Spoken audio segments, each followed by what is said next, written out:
Hello everyone, আসসালামু আলাইকুম। কেমন আছেন সবাই? একটু ঘুরতে বের হয়েছি শহরের কোলাহল থেকে নিজেকে একটু খোলা বাতাসে মিলিয়ে দেওয়ার জন্য। ঢাকার যে বর্তমান পরিস্থিতি, যেখানে সেখানে আন্দোলন আর আন্দোলন।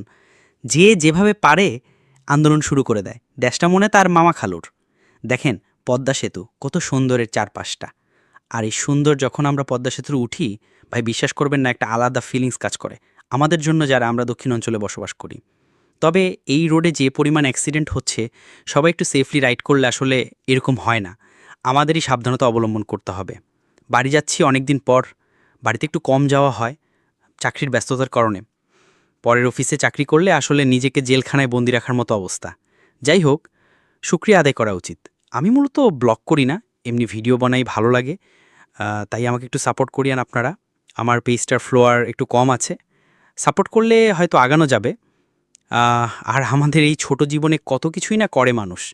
একেকটা মানুষ একেক আলাদা প্রকৃতির, আলাদা রকমের, কার কখন কি ভালো লাগে বলা যায় না। আর যার যেটা ভালো লাগে সেটাই করা উচিত। হয়তো সময়ের কারণে হয়ে ওঠে না। কিছুদিন আগে একটা লোকের সাথে দেখা হয়েছিল। সে বলে, ভাই আমি একটা কোম্পানি চাকরি করেছি ৫ বছর, কিন্তু আমার চাকরি ভালো লাগে না, তাই সবজি বিক্রি করি। এখন আলহামদুলিল্লাহ ভালো আছি। মন যা চায় সেটাই করা উচিত। জীবনে সুখী থাকাটা জরুরি। আচ্ছা বাদ দেন, অনেক কথা হলো, আবারও ভিডিও দিব ইনশাল্লাহ।